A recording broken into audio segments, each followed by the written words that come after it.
everyone, to another broadcast of The Soul of the Everyman on the ArtistFirst radio network.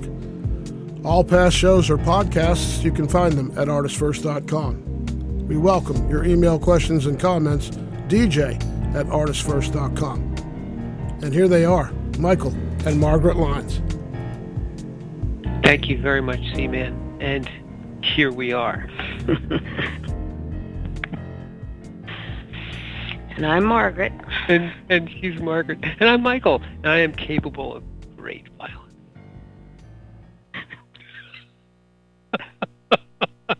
I'm getting the look already. Margaret, in all truth, is capable of great violence. Oh, thanks for saying that. Oh, it's the truth. And one of the reasons, okay, let's just leap right into it. Tonight's topic is,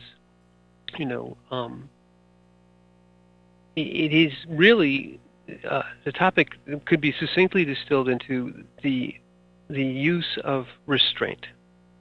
Okay. But before we jump too deeply into the deep end, one of the reasons why what you say to people in particular is taken by them as both useful and insightful and strikes to the heart is because they can sense behind it the power. And that power is what each of us have, this sort of personal, energetic, the presence, the consciousness. And part of the power of presence is, in one regard, energy. It is intentionless energy, and to the extent that your energy is great, is vast, or that you channel the vastness of your energy, you are a source of potential violence. And maybe the term violence is something which has a lot of negative connotations. People think of violence and they think of, bashing somebody on top of the head or having somebody bash you on top of the head. But violence in its essence, the term violence, has really nothing to do with assault. It has everything to do with, when you talk about a storm, you could say this is a violent storm. The storm doesn't have intention. The storm has power. It has power in the sense that it can push it. The wind can push a sailing boat, a giant one, across the ocean, or it has power to destroy, to tear up a tree.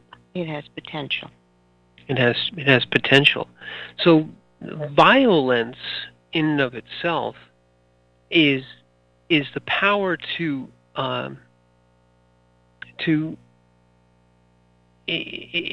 overcome a barrier. To violate something is to overcome its defenses.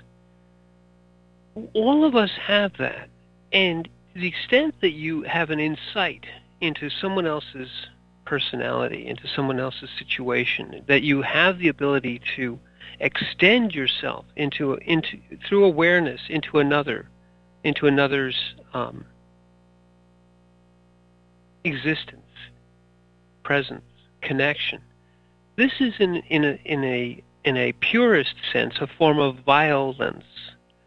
So the term has become negative. When you say someone is a violent person, you're not giving them a compliment. And right. So Right. This particular topic, which is talking in essence about, and I'm going to read the quote as we probably should have started with, but it's talking about, in essence, the capability for violence can be viewed negatively. But I think what we want to do is abstract that. So Okay. since I've gabbled on and on, do you want me to continue gabbling and read what we wrote? Do you wish to read the quote, or? You read the quote, and I'll read what I wrote about it, and then we'll kick off from there in a violent way. Okay, this is a quote by Steph Garvin. Stark Garvin. Mm. You can't truly call yourself peaceful unless you are capable of great violence. If you're not capable of violence, you're not peaceful. You're harmless. Important distinction. And you can see right there where I think the term that Steph's using is more of the familiar term, peace, violence versus peace. But I'm going to read what I wrote about it, and I think this is where we're going to go with this particular quote because it inspired this. And with great power comes great responsibility. And the reason for this is simple. Power is no more than capability until there is intention. Power restrained is peace. Power unleashed, war. Powerlessness is neither. It is an invitation to be trampled upon. You, all of us, are powerful. Choose wisely. Mm-hmm.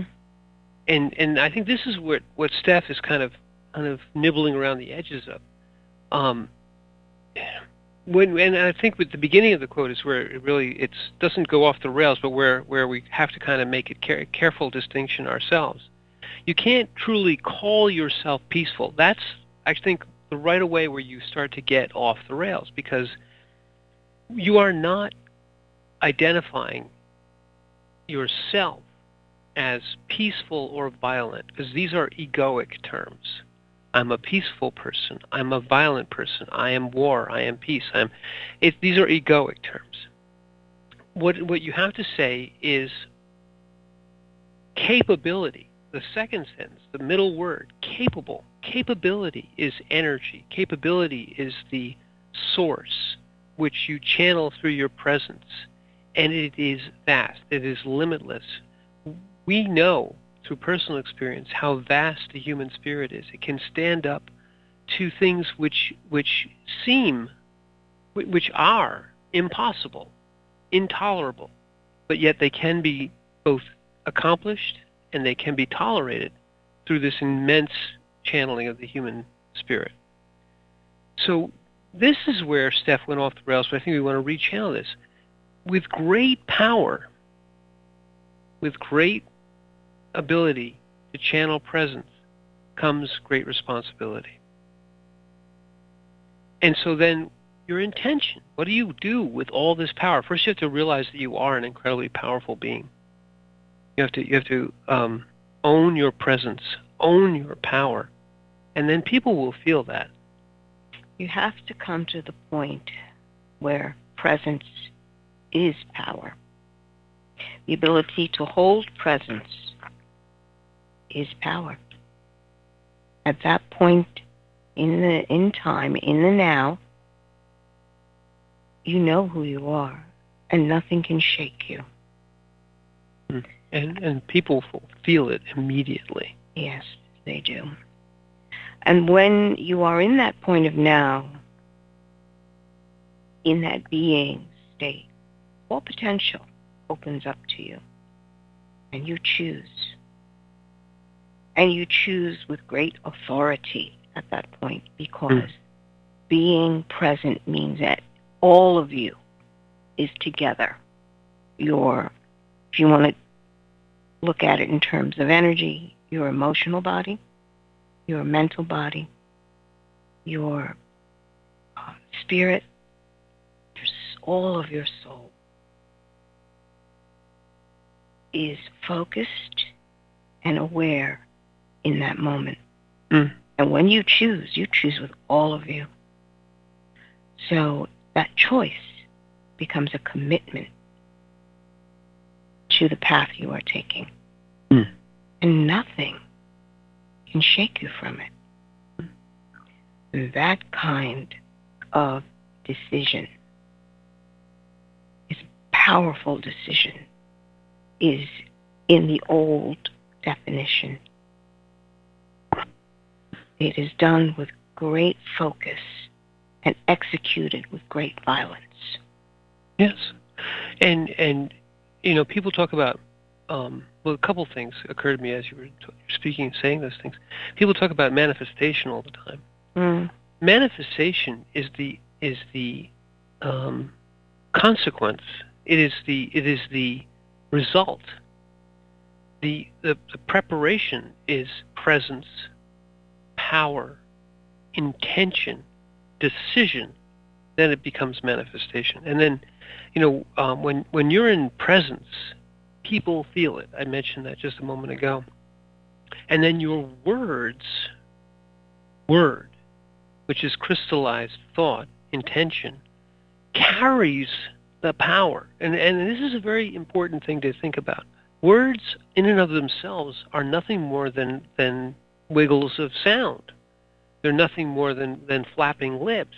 And people who are like that with their words. They're just wiggles of sound and flapping lips.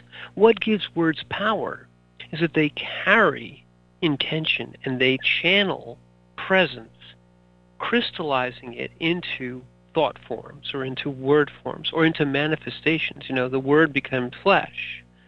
The word is spoken and in a very poetic way creates everything. In the beginning there was the void, and then let there be light. It isn't that light creates itself. It is the words, the intention.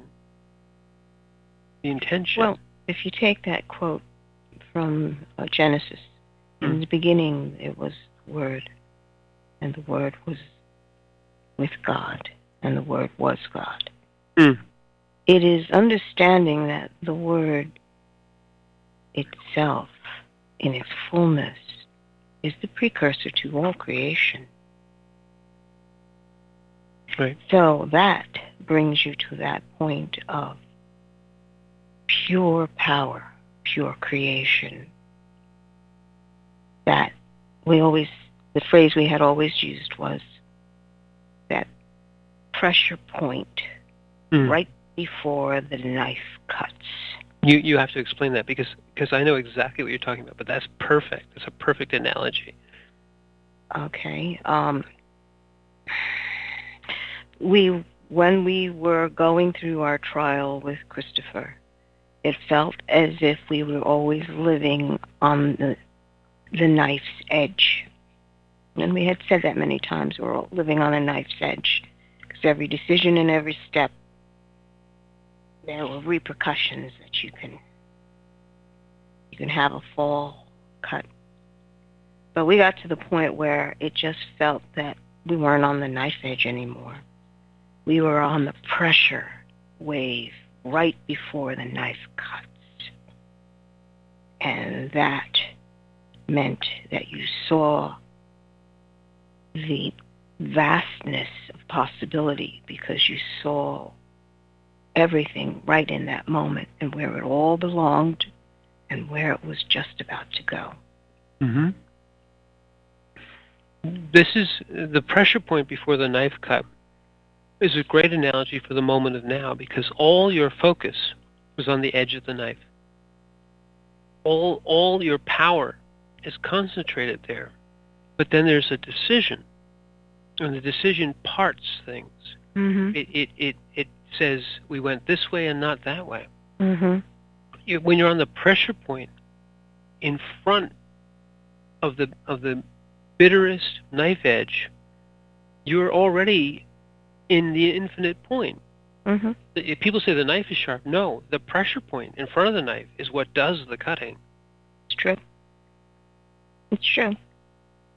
If you can. There was an experiment our science teacher had done way back when in high school, I think.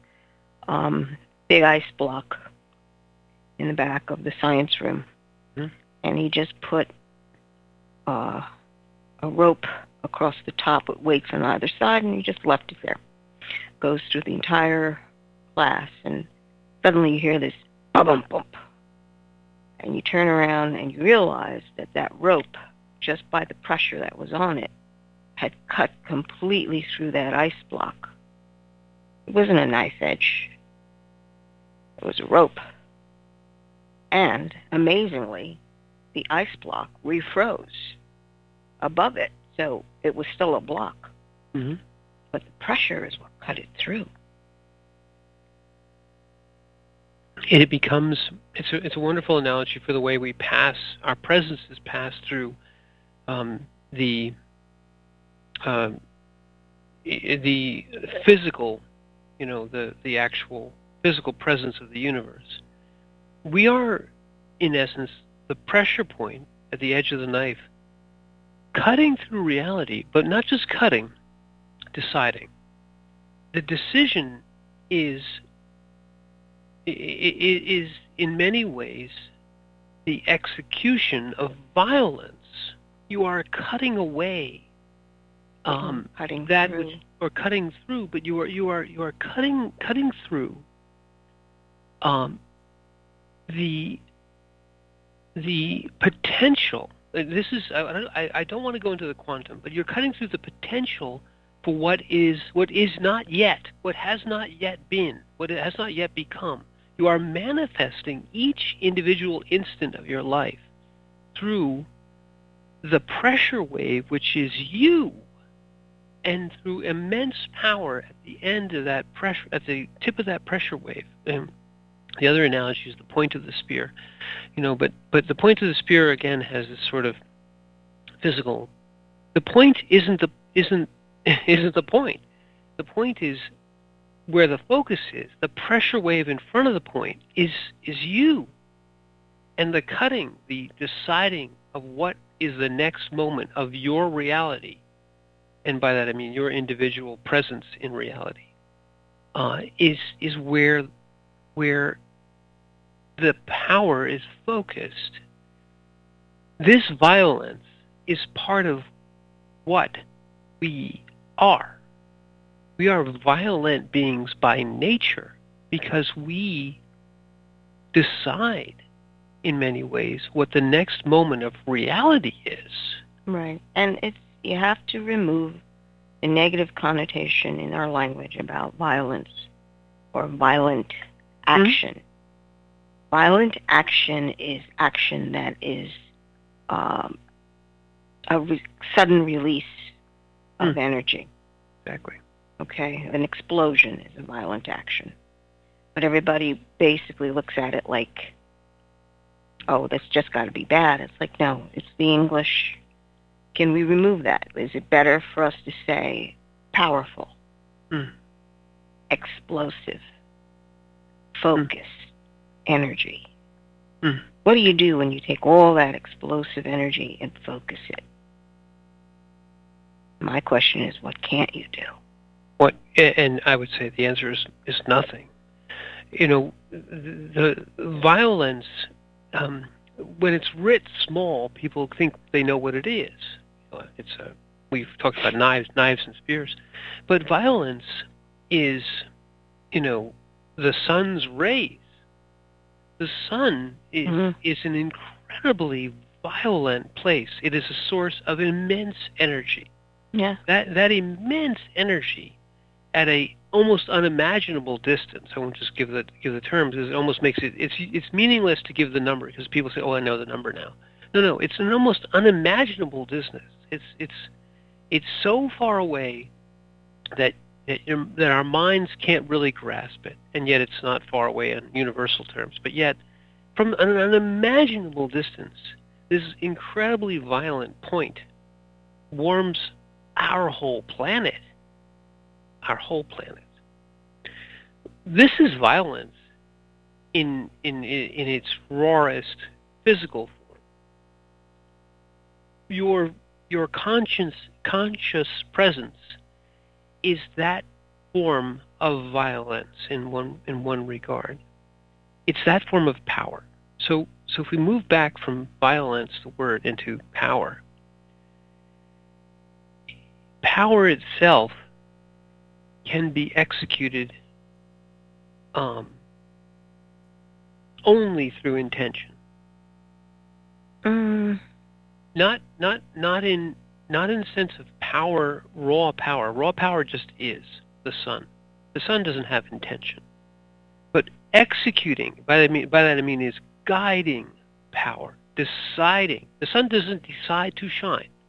It just does. It just does. It's a constant explosion 24/7 for millions and millions of years just exploding right in front of our eyes. And we have become so jaded. Oh, yeah, that's the sun, as if we understand exactly what it's doing. I find that fascinating. When I look at you or look at any other presence, there's more violence in every person than there is in the sun, because people don't decide to shine. Or sorry, suns don't decide to shine. People do. People decide to do something with the moment of now. Or if you're in presence, you decide at the pressure wave of reality whether to shine or to not shine, whether to be this or that. in a sense of the observer and the observed and the outcome, which is the next moment of reality, we have more power than every other physical thing in the universe. And I very carefully say physical thing. You have just as much equal power to every other conscious thing in the universe. But you have more power than all other physical things in the universe, because the universe, as Einstein once famously said, is just a big clock. It's just ticking along. It doesn't decide to shine or to not shine. You, on the other hand, are an incredibly dangerous, violent thing that could do anything, and therefore should be treated with great respect. Both yourself, treat yourself with respect, and treat all other consciousnesses with respect. Why? Because that power can either be peace or war, or anything it wants to be.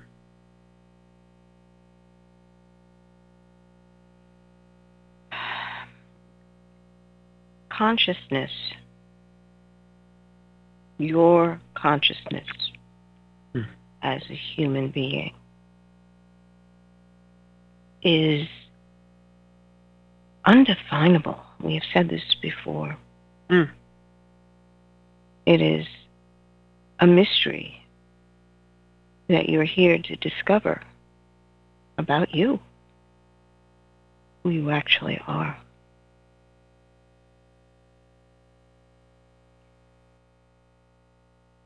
When you were talking about the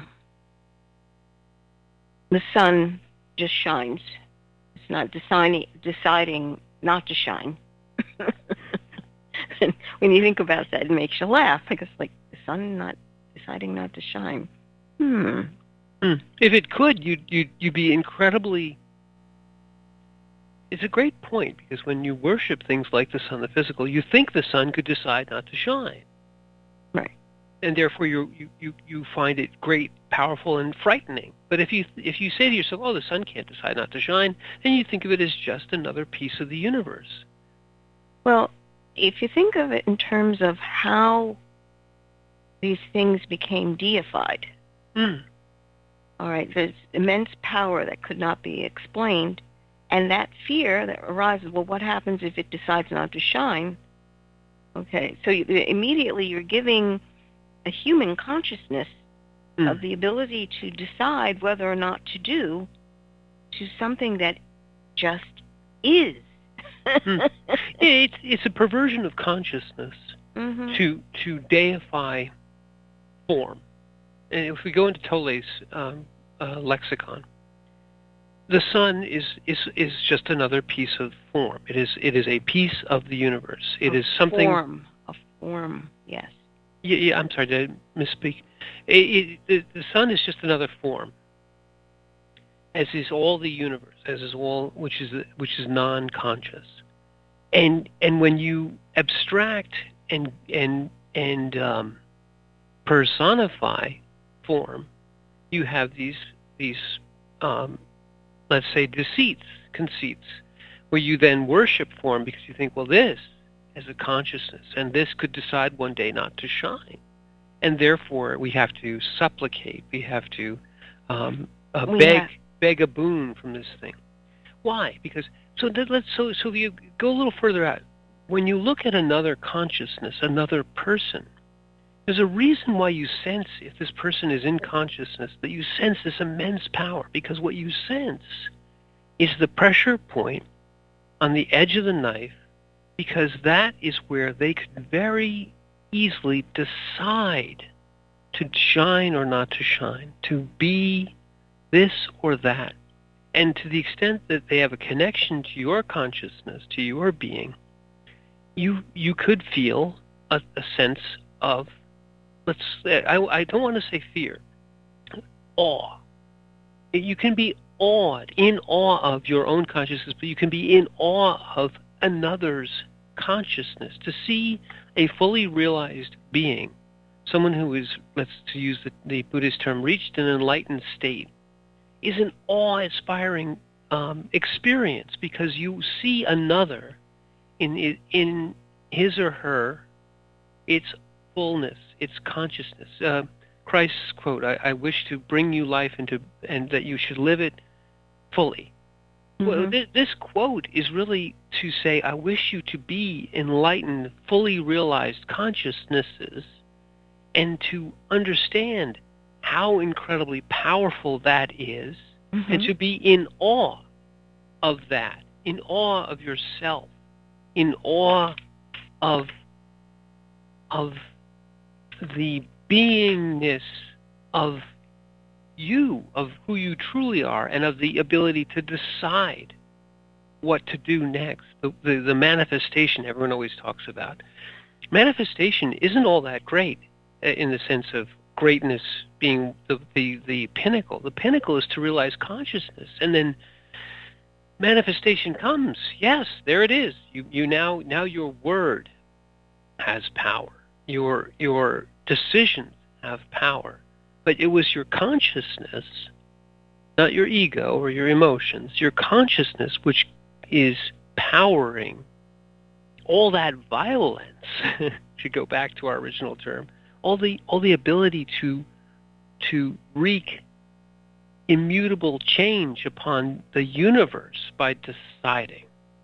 When you put something into the past, you've made an immutable change on the universe, and we kind of take it for granted. Oh, that's just the sun. No, that's just the sun, which is amazing.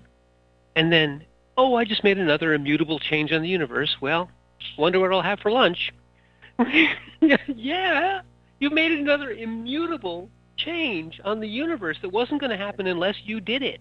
Isn't it? We take for granted this amazing superpower, this amazing ability to immutably change the universe with every moment. And they, well, it doesn't really matter.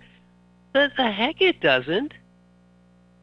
Why is it when one person's actions are removed that we talk about the timeline changing? That this would have been different if I hadn't done this or you hadn't done that. Yeah, because you've immutably changed the universe. And they say, well, that doesn't matter. Yeah, it does. What part of immutably changed? The universe is a different entity. The whole blessed thing is a different entity. Why? Because you existed in it. You decide, and you weren't just a lump. You weren't just a chair with no ability to either chair or not chair, or a sun with no ability to either shine or not shine. You're not form. You look like form. You have a form. You have a form, but don't confuse form with you. Margaret just said it. There's no part of your form which could be extracted into a something else and said, there you are. No. There's nothing in your form, no piece of it, no entirety of it that is actually you. Because you're the part that is below, that is beyond form, that immutably changes the universe. Isn't that a violent thing, Margaret? It's so violent. Such a violent thing to immutably change the universe every moment of your life. Yeah. God, you're a violent person.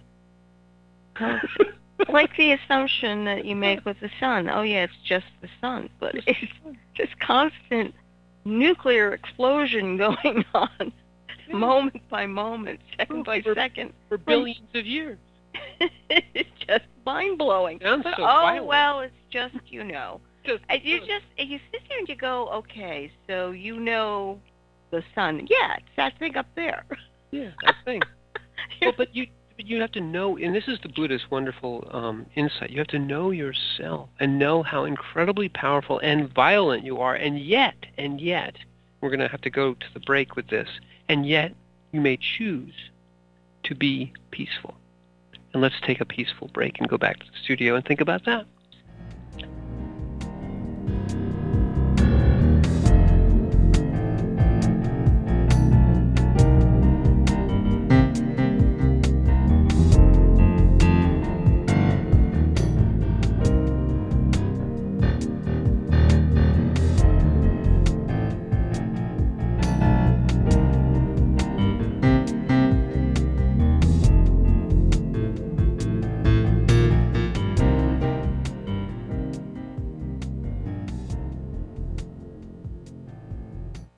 Wait is over.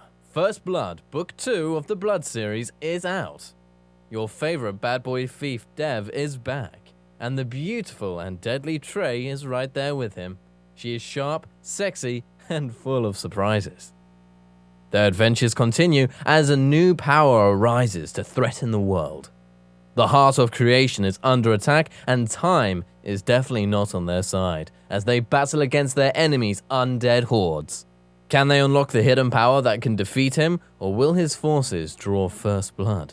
Get all 3 installments in the series. Book 0, It's in the Blood. Book 1, Destroyer's Blood, and the new release, Book 2, First Blood, today. Available in ebook and paperback format on Amazon, Kobo, Apple, and most other fine e-tailers. Moonstones and murder. Real murderers need a heart of stone. Meet Maggie and Mike Heartstone, parents of twin boys, entrepreneurs, and now empty nesters. Mike is retired, not by choice, from his position as chief of police in the picturesque resort town of Hamilton.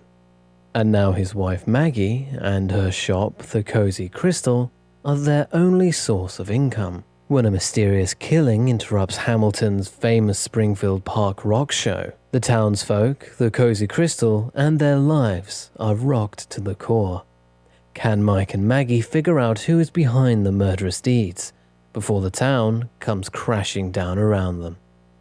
A touch of romance, a little mayhem, and a whole lot of suspense, along with plenty of comedy and thrills galore.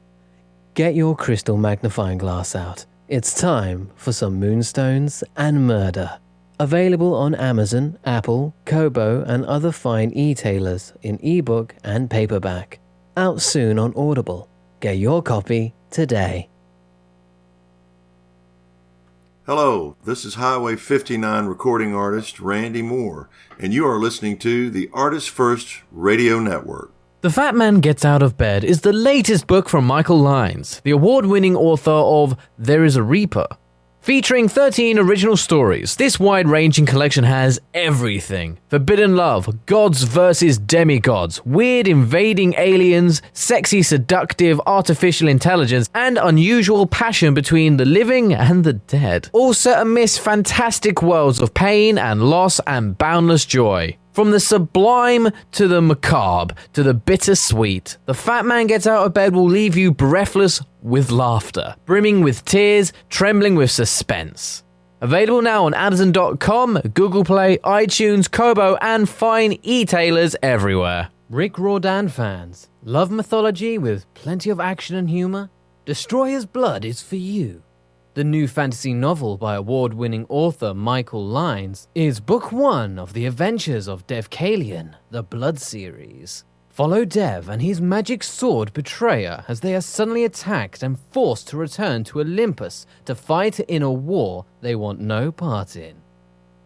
The world of men and gods is about to be destroyed by Zeus's ancient foe, and only Dev and Trey can stop him. The conflict never stops, and the amazing twist will have you on the edge of your seat. Act now while the ebook is on sale for only 99 cents. Destroyer's Blood is available on Amazon.com, Barnes & Noble, iTunes, Kobo, and fine e-tailers everywhere. And while you're there, get the free prequel, It's in the Blood, available for a limited time. Hi, this is Amanda Gray. Check out my new book, Glimpses of Grace in Georgia, available on Westbow Press Bookstore, Barnes & Noble, and Amazon. More information can be found at my website, www.glimpsesofgraceingeorgia.com, and you are listening to the ArtistFirst Radio Network. There is a Reaper is the story of 5-year-old Christopher Aaron and his life-changing struggle with leukemia. Winner of both the Indie Bragg Medallion as well as the reader's favorite silver medal for memoir, There is a Reaper has more than 100 Amazon book reviews and a 5-star rating. It has been described as life-changing, spiritual, a must-read.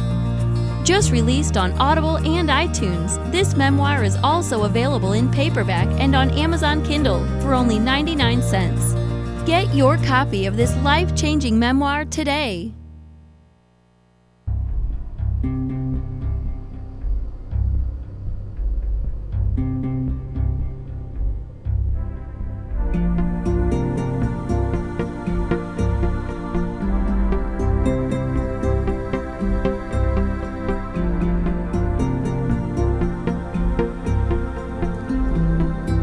Listening to The Soul of the Everyman on the ArtistFirst Radio Network. Back to your hosts, Michael and Margaret Lyons. The incredibly violent host. You know what, Margaret? I want to talk. We've been talking this first half hour about violence, but part of what we also wrote about here, and what is in our quote, is powerlessness or harmlessness, and I think there's another good kind of redefinition of terms that we can do there. Read the line. Well, the line is powerlessness is neither is an invitation to be trampled upon. That I wrote, and what the quote wrote was, if you're not peaceful, you're harmless. You're not peaceful. If you're not capable of violence, you're not peaceful, you're harmless. But I think what I wanted to go back to was that the key here is not that you're harmless. Harmless is too gentle a term. You are either violent in the sense of having the ability to decide, or you're a form. You're what? You are no more than a form. If your consciousness is denied, if you are fully egoic or fully emotional, living in the non-being state entirely, you are powerless. Then you are powerless. You no longer can decide. You just are bound by the ego, bound by emotion, and we all know people like this. That all they are the mental, or all they are is emotional. But yet, when you don't go to them for insight, you don't go to them because they have the ability to wreak great change and to help solve your particular problem, or to have great insight into you, or that their ability to put their consciousness into form is there. In fact, it's completely abrogated. It's completely dissipated by being egoic. If you want to be powerless, you shut yourself off from consciousness and live in a bubble, in a shell, in a box. And in this form, you have almost completely denied your consciousness. You're almost completely made yourself powerless, and you don't have the ability, or you've denied yourself the ability to be violent, to actually make decisions. You can box yourself in with habit forms of thought, as well as habit forms of body and habit forms of emotion. You know that phrase where someone pushed my hot button. Mm-hmm. And that's the trigger, so suddenly now all these emotions come up and it's in the same pattern. And all the responses, the verbalization comes up, it's the same phrases.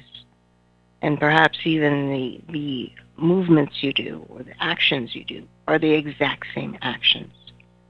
And at that point, your consciousness is in the back seat because you've decided to do the old programming or the conditioning. It's a conditioned mind state. And until you are aware that that is a conditioned mind state, you believe that you're in charge. And you're actually not. It is responses. It is not a clear, free choice reaction. You are actually just responding, habitual reaction. And to be aware of that, because when you become aware of this, it always happens this way. I get into this situation and all these things, and here I go again, I'm triggered. You're in a box. You have boxed your mind and your soul at that point. And your consciousness is looking, going, is this what you want to do? Is this where you want to be? You can choose otherwise. And then that's when all of you is in paying attention to that question. All of you. Your emotions, your thoughts, your body is sitting there going, I don't want to do this again. If you check each one, your emotions, I don't want to go through that again. Your thoughts, do I have to think this again? Go through it's like, okay, wait a minute. I really don't. The agreement is, I don't want to do this again. And when that is in unity within you, you're right in that moment of now. And you can really choose. It's a powerful choice at that moment. Well, you're absolutely right, but I wanted to go back because I think you touched upon something that's interesting there. When you're in the moment, when you've surrendered your consciousness or blocked your consciousness off, and then people say they get triggered, and they go through and it's just as you said, the same litany of things happens, and at some point you can reach the end of self, but before even that, what you've done is you've become powerless to react any differently, to think any differently, to say anything differently. You've in fact become form. You become the sun that can't stop shining. You become just something which, when you press tab A, something pops out of slot B. You become a mechanism. You surrendered consciousness, or it's still there. You can't surrender consciousness, but you put it in a box so deep that you become form. You have become a creation. You are not a creator. Right. That's the difference. Your true identity, though, is in the creator state. Which is why what you said, when you finally realize this, you realize I am so much greater than this. But prior to that, you've put yourself into something which no longer decides, which no longer makes immutable change, which doesn't have any violence anymore. It's a powerless thing in the sense of consciousness that you push slot A and tab B comes out, or whatever. With the sun, let's say the sun is incredibly powerful. But it's not. It's just a nuclear reaction that when it runs out of fuel, it's done.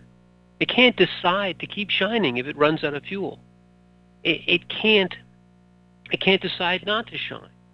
It's just a thing. It's a piece of form. Yes, it's a vast, giant, shiny, blazy thing. It is form. But it's form. It's not immutably changing the universe. It's just part of the universe. It isn't deciding to do anything different. If you looked at the sun a billion years ago, you could exactly predict how it would be a billion years from now, because Because once you understand form is a clock. Form is predictable. But if you understand consciousness, the first thing you understand is consciousness can do bloody well anything. It can decide to change the universe immutably, which the sun cannot do. If the sun could decide not to shine, it could change the universe immutably. It could say, I don't care about nuclear reactions. I'm not going to shine today. So there. And you'd be like, wow. but people do that all the time. They say, I don't care about this. I'm not going to do whatever it is today. I'm going to do this. I'm going to change my life today. I'm going to stop being whatever, and I'm going to be this. Well, the sun can't do that. The sun doesn't have the ability to go, I don't feel good today. I'm not going to shine. And it's funny, but the reason it's funny is because when you personify the sun and give it a personality and say that, well, I'm not going to shine today, you think, well, the sun can't do that. That's funny. But people do it all the time. People are violent, incredibly powerful things that can decide not to shine or to shine. Mm-hmm. You have the ability to create yourself in those habit forms. But when you identify with the creation, you've limited yourself and your life to just this little box. This is how I'm going to function. These are my rules. I'm not going to cross these. And you sit here and you go, well, is that why you feel depressed? Mm-hmm. Because your consciousness, which is your being state, is more like the sun. And denying that, the idea of denying sunshine, allowing that which you are, which is in you, to become a radiant form,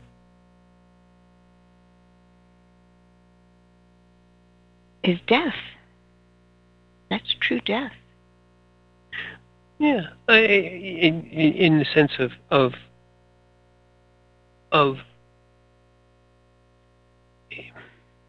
why I'm stuck a little bit is because truly consciousness never dies. But when I'm talking about the creation. No, creation has a beginning and an end. Yes, what I'm trying to get to is what you just said is exactly right, in the sense of only your consciousness has the ability to deny itself, again, through its own incredible power. In this incarnate form, it is incumbent upon us to, and one of the reasons that we're in an incarnate form, it's incumbent upon us to bring consciousness into existence, into the place where things can be manifested. Into this dimension, this world. Into this world, into this dimension of form where everything else is a distraction. All the other things, which we know through much study of these things, that there are no more than interactions of various fields, but it doesn't matter. Into this area and universe of form, which has no volition and has no other way to do anything. It doesn't have any consciousness in and of itself. It has presence but not consciousness. There's a difference. You bring in your consciousness. And your consciousness, in infusing itself into form, has presence. And one of the ways you can realize that you are a consciousness is to feel yourself within your presence.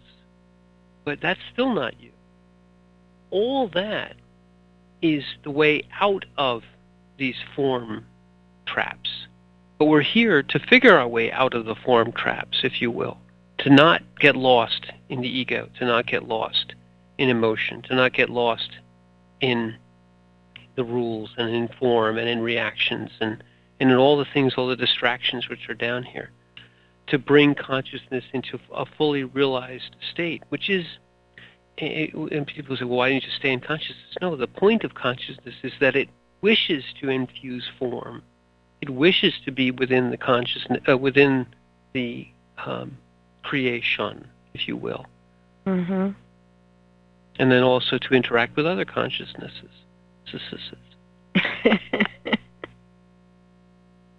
And this is, birth is an act of great violence. If you ever have been witness to a child being born, it looks terrible. Very, very, just awful. But yet, we are born in great violence, incarnate into form in a very violent way, because this is important. The first breath is an act of intrusion, if you will. You're transforming right You're in that transforming. moment. Yes. You're transforming right at that moment, because the minute you are out of the womb, suddenly you have got to learn to breathe, and you've never had taken a breath before. When you were in your mother, you were practicing how to breathe, but you were breathing amniotic fluid in and out. And suddenly your eyes are engaging, your ears are engaging, and your mouth is engaging. Suddenly you're screaming and smelling things. It's like you are transforming right at that moment into a fuller form of life, to engage in the new world that you have been birthed into. And it is a violent action. Yes. Trust me. Yes. It takes great effort to push and produce this new life into this world. So, when you understand that you are participating with this, and it's your consciousness, and suddenly this is all new. Everything is new. And you engage. Infants engage in life immediately. They may cry when they don't like it. That's fine. But they are completely immersed in this new stage of life. And it's an amazing, beautiful, exhausting thing. Yes, and from the very moment of your incarnation, you make choices, immutable changes to the universe, which, I'm trying to get it smaller. The sun is so vast. A rock doesn't decide to flip over. A rock doesn't decide to do anything. Forces may act upon the rock, and it will react appropriately. If nothing acts upon the rock, nothing happens. It's the universe being this giant clock. When something zips on by, it keeps on zipping until something else stops it. It can't ever decide to stop. Consciousness in animals has a certain degree of volition as well. Animals decide to go and to stop, to go and to stop. There's another level of consciousness above that, which is awareness, and we could go into the levels of consciousness. But consciousness, even in the animalistic form, has volition. It's this or that. The immutable things which animals do are every bit as much changes to the universe through their own volition. They're just lacking the awareness of said things. However, consciousness, you can see it. It evokes itself into form on every energetic level, on every frequency level. And this is why the Buddhists talk about, reincarnating in forms, because you're moving up and down these frequency levels, these consciousness levels.